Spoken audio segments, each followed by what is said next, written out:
And we're back. Suburban Nights Part 4. We were, Bennett and I were trying to catch Swade up on all the stuff he had missed, and one of the things we talked about with him was Red Letter Media and the Plinkett reviews. We were just like doing our own reenactments of the Star Wars reviews. And I think in terms of timelines, this part of the day, again, was, I think this was near the second thing that we filmed, because we had, right after the cat battle, we had the witch woman come in. And, yeah, I think we filmed the stuff for us coming out of the woods. That was like third. Yeah. And the chair, I think, was the last thing we had shot. So this is, you can tell again, because it's a little bit sunnier. We are just, that was the thing we kept repeating, because we realized our bits were just us being complete jerks. Yeah, I know.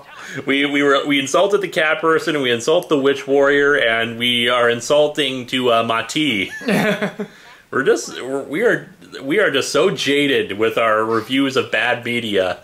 It makes me wonder, too, if we had just been nice to the witch, if she would have just let us go by without any problems, because she was very nice and pleasant. I doubt it, considering she says very clearly, I can't let you go through here. So she'd still have, like, kicked our asses, but she wouldn't have had the demon eyes with it. Just go forth and do it. Yeah, and I was like I was kind of trying to get out of it because like I really don't want to be like an asshole on the team, but at the same time it's like okay, I'll do it. But really my concern was like where do I put my sword? I can't just like be waving it in her face or anything. And they're like, well, you just put it in your back. It's like okay. God, these shots are just so good at making you feel so angry with them. It's like you guys are so demeaning. Leave her alone. A little dance there. Oh god! I can't remember if that was actually originally part of the script or if we just improv that because we were all going on the line and just realized, hey, let's just do Ring Around the Rosie. I love Doug's scream. He just doesn't stop. I remember we were down the path that they were filming on about maybe half a mile, and we could still hear Doug going. And now she's regenerating. Mm-hmm. Yep, she's gone Doctor Who on us. I think that's one of Phalos' effects. It's those beams coming out of the hands and whatnot. It's a good effect, but having seen Doctor Who and seeing in particular Phalos' regenerating into himself, that I recognize the effect. Also, I think the glasses give her. She reminds me very much of Filbert from Rocko's Modern Life. It reminds me very much of just like a very kindly old librarian. Like, I'm nauseous, I can't let you pass, oh my. That's kind of... Now that's a good effect right there, not being able to keep the contrast on her while having everything else, and that was not done in a green screen. My friends! I think we might have gotten a little too far on this joke a little bit with Phalos, but the thing is he sells it so well that you actually kind of feel like he's torn up that bad about it. And yeah, it's kind of hard to see, but yeah, they actually, that was a real can of mace. I believe Mickey and Tom shot a video of That's right, they were Tom macing Mickey. Yeah, they were going to do that. I can't remember if they were still enthusiastic about doing that by the end. I think they ended up doing it, though. I can't be certain, though.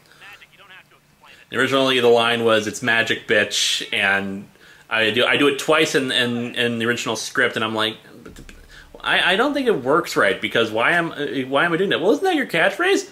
No, it's not. You haven't watched my videos? Which, of course, well, yeah, of course he does, but he doesn't watch as religiously as a fan because he's doing this stuff.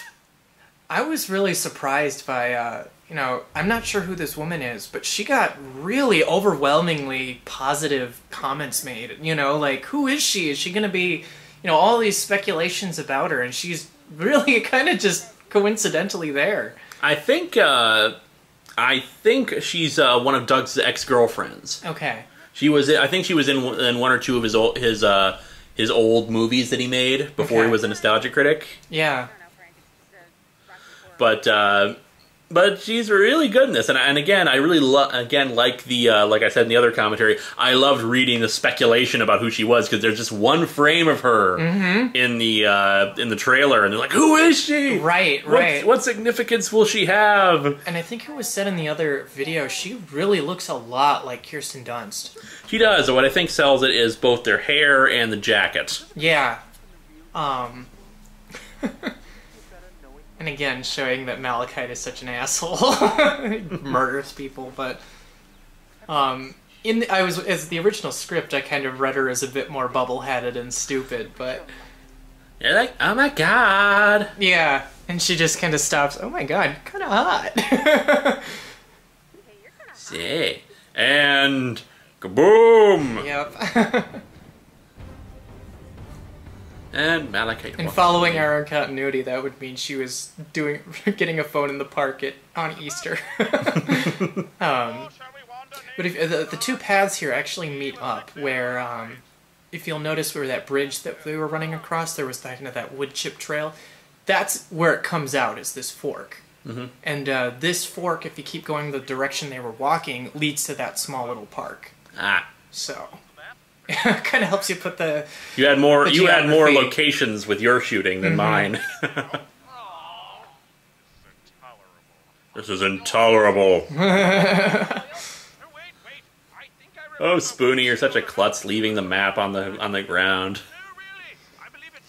And upcoming the gatekeepers cameo. Yeah, I think this. Or the gate cleaner, sorry. I was actually halfway asleep at this point. Three of us were more or less down at the opposite end of where we were behind the cameraman effectively, and I think I was on a grassy knoll sleeping for part of this because I was there for filming every single day, and this was another day that I think lasted about 14 or 16 hours, all things considered, because we wake up at 6 in the morning and be done filming at around 7 or 8 o'clock at night. It really looks... These shots are really good. What I especially think sells it is the dark circles under his eyes. I'm sure he make-upped in. Like, yeah! It's very Peter Sellers like that, how we reuse our actors for multiple roles. And let's face it, Spoonie's one of our best. Yep. I think, too, this was the second day of this team filming as well, so I believe Film Brain was really, really tired anyway, so that he kind of has this, like, dopey, sleepy look about him, where he just looks so pathetic. I think part of that is just him being tired, and it turned out really well. Stop dropping the damn rock! You think he'd just be, like, happy to have someone to talk to. There can't be many people who come along this path and, like, pick up a stone and say, give me light. Right. So it's like he's finally getting something to do. It's his job is finally getting to do something. No, Mom, I won't bring home another dead animal. I think several times, too, we were interrupted by people walking, and I think Joe also had the airsoft guns sitting around, so we had to, especially during the shooting scene that's coming up. It's something you always have to be aware of when you're filming any kind of project with realistic-looking weapons, because people don't know they're fake. Yep. Ooh. Go to the fucking road. God, I hate you people! I loved watching this, because Spoonie had uploaded all the stuff for Doug, so I got to see all these sequences ahead of time, including the gate cleaner's wife. I don't know, I think I kind of liked her better as a more unassuming, nice housewife. Instead of the cigarette hag. Yeah. I think I liked it a little bit better, if only because it's just such a contrast then to him. It's like, honey... yeah, just sweet and happy. And the gate cleaner is just like constantly like, no, don't get any damn croutons! It's that opposites attract thing that I like. Dun dun dun dun dun dun dun dun. Who is that? this creates our what a twist moment. Yeah, exactly. Where he gives them the map, and you start wondering, say, why did he want them to have the map back? A few people guessed that he was following them, which is good. That people were able to figure that out. Again, I really think this works a lot better if you view it all as a movie as opposed to the as one part at a time. And I do find it funny how people are like, oh, you're just doing that so you get more money. That's kind of the point, because the costs for flying everybody out and literally having everybody in a hotel for a week isn't cheap. Not to mention, it's supposed to be an anniversary celebration. It's the entire week. And really, it's harder to get people to maintain that energy level if it's just all released on one day, and then given, like, I don't know, maybe crossovers. And even then, we released the crossovers much earlier this year because it took extra time to edit all this.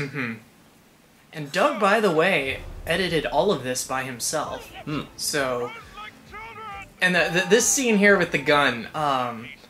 This was our first and only take of this. So, you know, I whip out the gun here and just start firing. Originally, when Joe was playing, when he pulled out his gun, we were just supposed to, you know, break and flee and run and just kind of whatever. I kind of had the, you know, supporting fire while we leave here. Covering fire. Yeah, exactly. And, I didn't realize that the other two were basically halfway down that path, and I was still firing, and that's where the line Cloak 2 or Cloak 3, don't be a hero, comes in, was the stage direction basically from the main Cloak there. Like, come on, run down the path already! So, but I think it turned out good, because it, yeah. I think it worked. It really looked good. Though the funny thing is, that your number switched around, though that was like that in the original script too. Yeah. That Cloak 2 and Cloak 3 became confused about which one was which. Right. Oh my god, this is my favorite part of Matthews, because he just sells this so beautifully. Both of these spots, I was standing behind the cameraman, losing my shit. Like, I could not stop laughing for a good 20 minutes straight, and I'm not exaggerating. Just the way he looks here, he's so pathetic and just so... Puppy dog-ish. Sells this shot. Imagine you can see my eyes. Ah! Like, I don't know if he got himself pumped to do this or if this is all just him, but I literally had to stop looking at him because I was breaking up so much. Just laughing so hard. One of us. One of us. You can see me in the corner mouthing there, but I don't think it was dubbed in. But anyway, we'll continue this on in the next part.